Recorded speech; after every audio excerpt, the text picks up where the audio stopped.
2025 সালের 12 জুন আহমেদাবাদের সর্দার বল্লভভাই প্যাটেল আন্তর্জাতিক বিমানবন্দর থেকে উড্ডয়নের কিছুক্ষণের মধ্যেই ভেঙে পড়ে এয়ার ইন্ডিয়ার AI-171 বোয়িং ড্রিমলাইনার বিমানটি। ভয়াবহ এই দুর্ঘটনায় বহু প্রাণহানি হয়।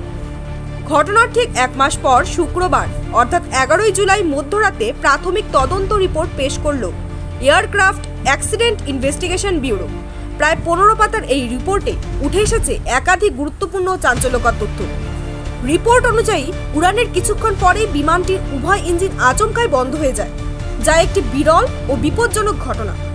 ককপিট ভয়েস রেকর্ডারে পাইলটদের শেষ মুহূর্তের কথোপকথনে দেখা গেছে তারা প্রবল চাপের মধ্যে ছিলেন এবং চেষ্টা করছিলেন ইঞ্জিন রিস্টার্ট করতে।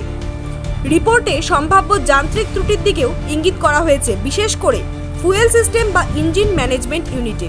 পাশাপাশি পাইলটদের সিদ্ধান্ত ও তৎপরতা নিয়ে কিছু প্রশ্ন উঠেছে, যা আগামী চূড়ান্ত তদন্ত রিপোর্টে স্পষ্ট হবে বলে জানিয়েছে AAIB। এছাড়াও ফ্লাইট ডেটা রেকর্ডার ও ব্ল্যাক বক্সের বিশ্লেষণ এখনও চলছে, যা এই দুর্ঘটনার আসল কারণ নির্ধারণে সহায়ক হবে।